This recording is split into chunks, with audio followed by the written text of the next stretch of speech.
प्रधानमंत्री मोदी की 16 जुलाई की रैली के भाषण के बाद जब चुनाव आयोग हरकत में आता है और उस प्रभाव में कुछ करता है तो थोड़े सवाल जरूर उठते हैं उनकी विश्वसनीयता पर, उनकी साख पर, उनकी प्रतिष्ठा पर। और यह भी सच है कि चुनाव है तो दूध के दाम सारे देश में बढ़ेंगे, गुजरात में नहीं बढ़ेंगे।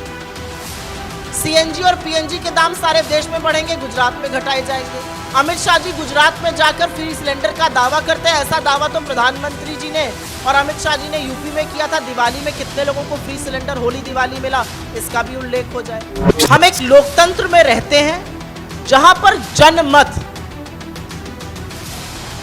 सर्वोपरि है। रेवड़ी हो या शर्फी हो या गजक हो, जो भी हो, कुछ चीजों का फैसला एक लोकतंत्र में जनता पर छोड़ देना चाहिए। इस देश में बेरोजगारी, कम आय और महंगाई से जूझते हुए लोगों के सस्टेनेंस के लिए भी अगर आप कुछ सहयोग करते हैं तो क्या वो रेवड़ी है? और अगर वो रेवड़ी है तो 10 लाख करोड़ के जब आप कर्जा माफी करते हैं अमीरों की, तो वो क्या है? वो अशर्फियां हैं कि वो रेवड़ी कही जाएगी? अगर गरीब के लिए कुछ सरकार करेगी तो उसको रेवड़ी कहा जाएगा, और जो अमीरों के लिए काम होगा उसको क्या कहा जाएगा? वो इंसेंटिव क्यों है? जो समस्याएं है ही नहीं उसका समाधान ढूंढा जा रहा है, लेकिन जो ज्वलंत समस्याएं हैं, जो लोकतंत्र को कमजोर करती हैं, उस पर आयोग चुप है और उसकी समस्याओं के बारे में बात नहीं है। 16 जुलाई 2022 को प्रधानमंत्री मोदी ने बुंदेलखंड के अपने एक भाषण में पहली बार रेवड़ी शब्द का इस्तेमाल किया। यह चौंकाने वाली बात है और थोड़ी विस्मय वाली बात है कि चुनाव आयोग उसके बाद जागा और उन्होंने फ्रीबीज, रेवड़ी ऐसे शब्दों पर एक बहस करने के लिए राजनीतिक दलों से उनका जवाब मांगा। यह चौंकाने वाली बात इसलिए है क्योंकि इस देश के लोकतंत्र के प्रहरी जो संस्थाएं हैं, जो इंस्टीट्यूशंस हैं, वो इंडिपेंडेंटली एक्ट करें, अपने अधिकार क्षेत्र में एक्ट करें, इसमें हमें कोई समस्या नहीं है। लेकिन प्रधानमंत्री मोदी की 16 जुलाई की रैली के भाषण के बाद जब चुनाव आयोग हरकत में आता है और उस प्रभाव में कुछ करता है तो थोड़े सवाल जरूर उठते हैं उनकी विश्वसनीयता पर, उनकी साख पर, उनकी प्रतिष्ठा पर। और मेरा अपना मानना है कि ये जो रेवड़ी का डिबेट है, जो ये रेवड़ी की चर्चा है, ये कहीं ना कहीं एक गलत दिशा में जा रही है। हम एक लोकतंत्र में रहते हैं जहां पर जनमत सर्वोपरि है। रेवड़ी हो या शर्फी हो या गजक हो, जो भी हो, कुछ चीजों का फैसला एक लोकतंत्र में जनता पर छोड़ देना चाहिए, उनके मत पर छोड़ देना चाहिए, उनके विवेक पर छोड़ देना चाहिए।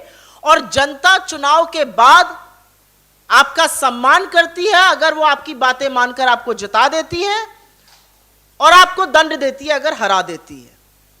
तो कुछ चीजें जनता के विवेक और मत पर छोड़ देनी चाहिए। उसमें दखल अंदाजी करना मुझे लगता है कहीं ना कहीं लोकतंत्र पर भी सवाल खड़े करता है। रेवड़ी का डिबेट कहीं ना कहीं एक मिसप्लेस्ड प्रायोरिटीज का भी डिबेट है। आखिर रेवड़ी क्या है?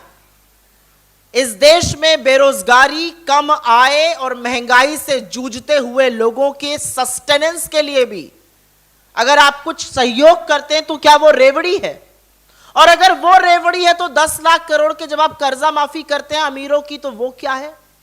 वो अशर्फियां हैं कि वो रेवड़ी कही जाएगी? इस बात पर भी चर्चा हो जानी चाहिए। अगर गरीब के लिए कुछ सरकार करेगी, और इंडिया एक वेलफेयर स्टेट है, अगर गरीब के लिए कुछ सरकार करेगी तो उसको रेवड़ी कहा जाएगा, और जो अमीरों के लिए काम होगा उसको क्या कहा जाएगा? वो इंसेंटिव क्यों है? उसमें फिस्कल प्रूडेंस नहीं याद आती है, इसमें फिस्कल प्रूडेंस याद आती है।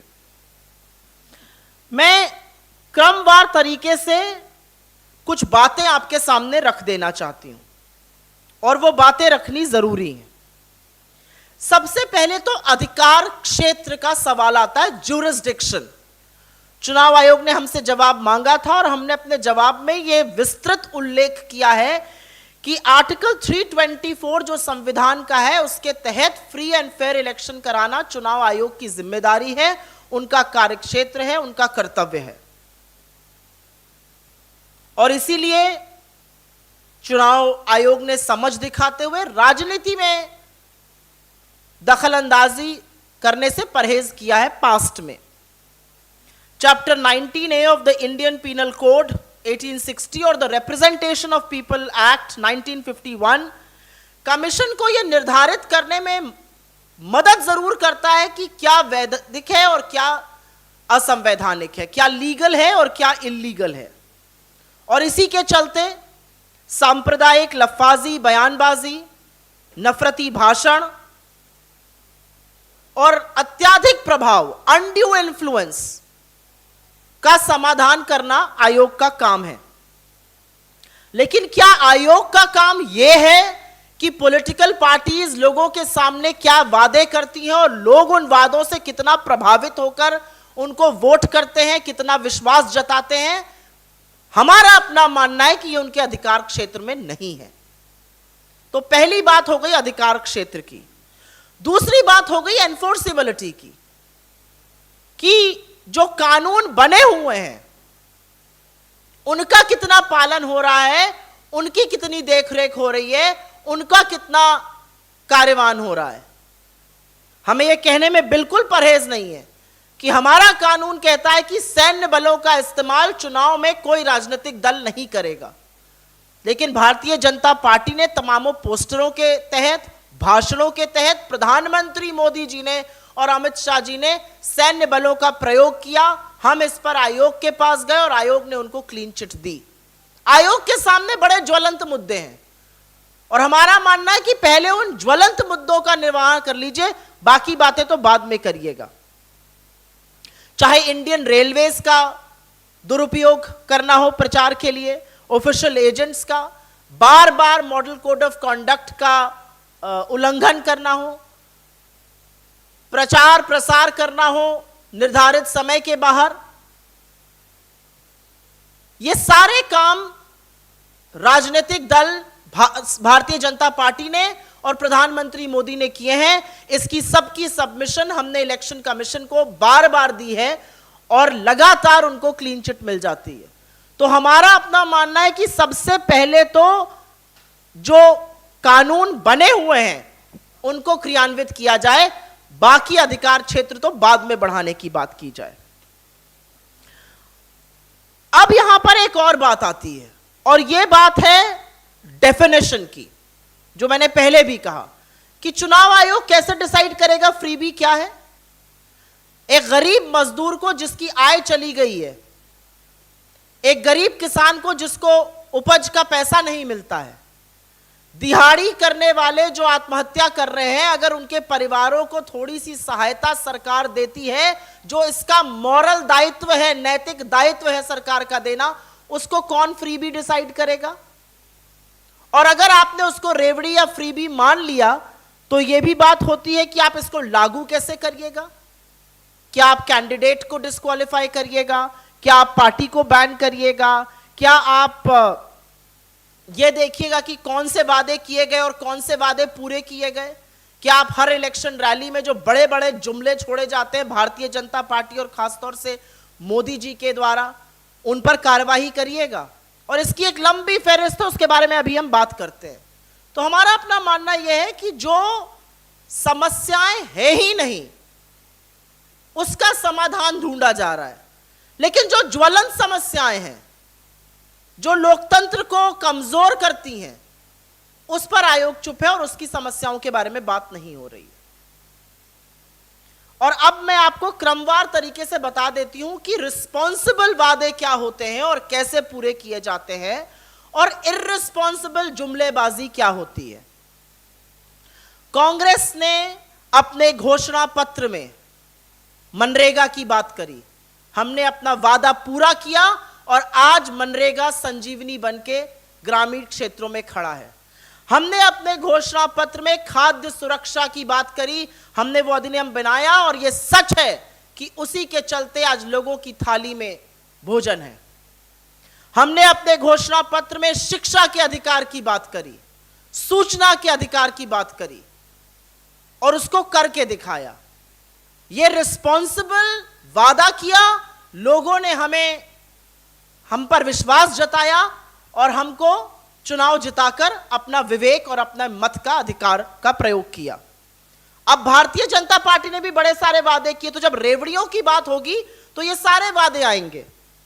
हर साल 2 करोड़ नौकरी बनने का वादा था, 15 लाख हर अकाउंट में जाने का वादा था, $5 ट्रिलियन की अर्थव्यवस्था बनानी थी, 2022 तक हर किसान की आय दोगुनी होनी थी, 2022 तक पक्के घर होने थे, 24 घंटे बिजली होनी थी, हवाई चप्पल वाले को हवाई जहाज में बिठाया जाना था, वो अलग बात है कि उस पर भी जीएसटी लग गया, महंगाई कम होनी थी। लेकिन ये सब बड़े बड़े जुमले निकले, तो ये रेवड़ियां थी। इन रेवड़ियों का क्या होगा, इसके बारे में जवाब भारतीय जनता पार्टी देगी या चुनाव आयोग देगा, लेकिन यह भी एक ज्वलन सवाल है अपने आप में। और जैसा कि हमने पहले कहा कि रेवड़ी एक तरफ और अशर्फियां एक तरफ, 10 लाख करोड़ से ज्यादा बट्टे खाते में डाल दिए गए इस देश में बड़े बड़े उद्योगपतियों के लोन। वो क्या था? वो रेवड़ी थी, वो अशर्फी थी, वो खुद ब खुद सोने की थाली थी, वो क्या था? इसके बारे में भी सवाल होगा आज, इसके बारे में भी चर्चा होगी। कॉर्पोरेट टैक्स कट करना क्या था? आप स्टार्टअप को इंसेंटिव देते हैं, आप इंडस्ट्री लगाने पर टैक्स इंसेंटिव देते हैं, फ्री बिजली की बात करते हैं, करनी चाहिए। लेकिन अगर एक तबके के लिए ये इंसेंटिव है तो दूसरे तबके के लिए जो सस्टेनेंस है उसको कैसे नकारा जा सकता है? वो कैसे फ्री भी बन गया? और यह भी सच है कि चुनाव है तो दूध के दाम सारे देश में बढ़ेंगे, गुजरात में नहीं बढ़ेंगे। सीएनजी और पीएनजी के दाम सारे देश में बढ़ेंगे, गुजरात में घटाए जाएंगे। अमित शाह जी गुजरात में जाकर फ्री सिलेंडर का दावा करते हैं, ऐसा दावा तो प्रधानमंत्री जी ने और अमित शाह जी ने यूपी में किया था। दिवाली में कितने लोगों को फ्री सिलेंडर होली दिवाली मिला, इसका भी उल्लेख हो जाए। तो असलियत यह है कि चुनाव में लफाजी करना एक बात है, लोगों की सुरक्षा, लोगों की सस्टेनेंस पर बात करना दूसरी बात है। और ये एक मिसप्लेस्ड डिबेट है। इस डिबेट की वेलफेयर स्टेट में और लोकतंत्र में कोई जगह नहीं है। हर पार्टी अपने विवेक अनुसार, हर पार्टी अपनी क्षमता अनुसार, हर पार्टी विचार विमर्श करके ऐसी बातें जनता के सामने रखती है। जो ऐसा नहीं करते हैं जनता उनको नकार देती है, जो ऐसा करते हैं अगर जनता का विश्वास है तो उसको जिता देती है। कुछ चीजें लोकतंत्र में, लोकहित में जनता पर छोड़ देनी चाहिए, उनके विवेक पर, उनके सामंजस्य पर, उनके मताधिकार के लिए छोड़ देनी चाहिए। हर चीज को प्रधानमंत्री की रैली के बाद एक मुद्दा बनाना सर्वथा गलत है। इस खबर को अभी लाइक करें, शेयर करें, अभी चैनल को सब्सक्राइब करें और घंटी जरूर दबाएं।